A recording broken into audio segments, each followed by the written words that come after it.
Hello বন্ধুরা, তোমাদের সবাইকে স্বাগত আমার এই ছোট্ট একটি ব্লগ বা ভিডিওতে। মনের মানুষের অনেক কষ্টই থাকে। মানুষ প্রতিষ্ঠিত হওয়ার জন্য অনেক কিছু করে, নিজের পায়ে দাঁড়ানোর জন্য অনেক চেষ্টা করে। সে বয়স হোক না বয়স হোক, না বয়স হোক, মানে একটা বয়সের কত মানুষ চেষ্টাই করে নিজেকে প্রতিষ্ঠিত করার। সেরকম আমারও মনে অনেক কষ্ট রয়েছে, অনেক চেষ্টা করছি যে কিছু একটু সাকসেস হওয়ার, নিজের পায়ে নিজে একটু দাঁড়ানোর চেষ্টা করেই যাচ্ছি, কিন্তু কিছুতেই কিছু হচ্ছে না।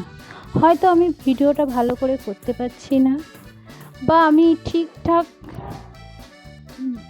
বোঝাতে পারছি না, বা কথা গুছিয়ে বলতে পারছি না। হতে পারে, জানি না কবে কি হবে। অনেক আশা নিয়ে এই প্ল্যাটফর্ম নিয়ে এসেছি, আদৌ সত্যি হবে কি হবে না কিছুই জানি না। তো যাই হোক, বিছানার চাদরগুলো একটু গুছিয়ে নিলাম। সপ্তাহে একবার করে তো চেঞ্জ করতেই হয়, আর না হলে 10 দিনের মাথায় যে কোনো মানুষকেই ঘরের বেড কভারগুলো চেঞ্জ করতে হয়। কারণ ঘর ভালো থাকলে, পরিপাটি থাকলে বিছানা দেখতেও ভালো লাগে, আর দেখতে ভালো লাগলে নিজের মধ্যে একটা ভালো ফিলিংস আসে, ভালো লাগে। আর নিজের ভালো যখন লাগাটা আসে না, তখন দেখবে সব কিছু ভালো লাগে, সব কাজ কর্ম বেশ হাসি মুখে করতেও ভালো লাগে, পজিটিভ জিনিসটা নিজের মধ্যে তখন চলে আসে।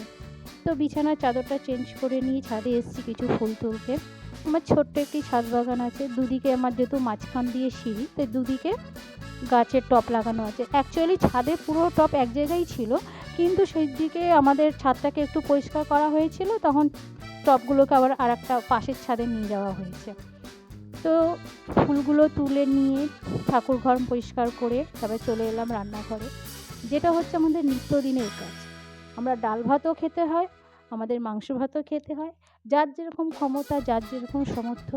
মানুষ দিনে আমরা 4বার যে খাওয়াটা খাই, টিফিন হোক, সকাল দুপুর রাত, সব খাবারের জন্যই কিন্তু আমাদেরকে রান্নাঘরটায় বেশি সময় দিতে হয়। আর আমরা মধ্যবিত্তরা সচরাচর কী খাবো? ডাল ভাত, জোর একটু মাছের ঝোল ভাত, আর মাসে বা সপ্তাহে 2বার মাংস, এছাড়া তো আর কিছু খাবো না। তো তবু সেইটুকুকেই তৃপ্তি করে খেতে হয়, সুন্দর করে রান্না করতে হয়। আর বাচ্চা যাদের ঘরে আছে তারা তো সবজি খাওয়া নিয়ে বায়না করবেই। তো আমি কি করি, ডালের মধ্যে পেঁপেটা দিয়ে দিই, তাতে পেঁপেটা তো ঘেটে যায়, যে জন্য আর বাঁচতে পারে না। যদিও বা বাঁচে, পেঁপের যে রস বা প্রোটিন সেটা তো ডালের মধ্যে থেকেই যায়, খানিকটা উপকারে হয়। আর আমি ডালটা সবসময় কী করি, নুন দিয়ে সেদ্ধ করি না, যখন হাফ সেদ্ধ হয়ে যায় তারপরে নুন দিই। কেন, আমি অনেকবার খেয়াল করে দেখেছি ডালে নুন দিয়ে সেদ্ধ করলে সেদ্ধ হতে অনেকটা সময় লাগে। আর যার জন্য দেখলে আমাকে ঘুটুনি দিয়ে ঘুরতে হলো না, হাতা দিয়ে একটু নাড়াতেই আমার হয়ে গেল। আর আজকে করবো একটু আলু সেদ্ধ ভাত, যেহেতু আজকে বেরোবো, একটু তাড়া আছে, তাই তাড়াহুড়ো করে কি করব, তাই চিন্তা করলাম ডাল দিয়ে পেঁপে দিয়ে করি। আর দেখো আমি কিভাবে তাড়াহুড়ো করে কাজগুলো করি সেটাই দেখাচ্ছি তোমাদেরকে। জানি তোমরা এইভাবে অনেকেই করে থাকো, হয়তো ভাববে বলার কি আছে, দেখানোর কি আছে, কিন্তু আমি যেটা করি সেটাই তো তোমাদের সঙ্গে শেয়ার করবো, বলো। কারণ আমি আমার যেইভাবে কাটাই, কোনো দিন শুয়ে, কোনো দিন বসে, কোনো দিন কাজ করি, মানুষ জীবনে সারাদিনে যেটা করে সেটাই তো আমরা শেয়ার করবো, বা আমি সেটা শেয়ার করি। তো এদিকে ডাল সেদ্ধটাও হয়ে গেছে, এদিকে পেঁয়াজ ভাজছি। এখন ফোড়নটা আমি দিচ্ছি না, কারণ পেঁয়াজটা ভেজে নেব, ওই তেলে আমি ডালটা ফোড়ন দেবো, তাতে আমার কাজটা অনেকটা এগিয়ে আসবে আর তাড়াতাড়িও হবে। আর ওইদিকে ডিম আলু সেদ্ধ করে নিয়েছি, এবার আমি ফোড়নটা দিয়ে দিলাম। আজকে আমি কোনো রাঁধুনি ফোড়ন দেবো না, বা জিরে, আমি বেশিরভাগ ডালে রাঁধুনি ফোড়ন দিই, আমার খুব ভালো লাগে ওটা। যেহেতু আজকে পেঁয়াজ দিচ্ছি তার জন্য রাঁধুনি ফোড়ন দেবো না, রাঁধুনিটা আমি নিরামিষের দিন দিই। আর এদিকে ভাজছি পটলে আমি হলুদ দিই না, কারণ সর্ষের তেলে ভাজছি পটলে, না কি জানি কেন, এটা হয়তো আমার ক্ষেত্রে হয়, কি সবার ক্ষেত্রে হয় জানি না। যদি সবার ক্ষেত্রে হয় একটা কমেন্ট করে অবশ্যই জানাবে।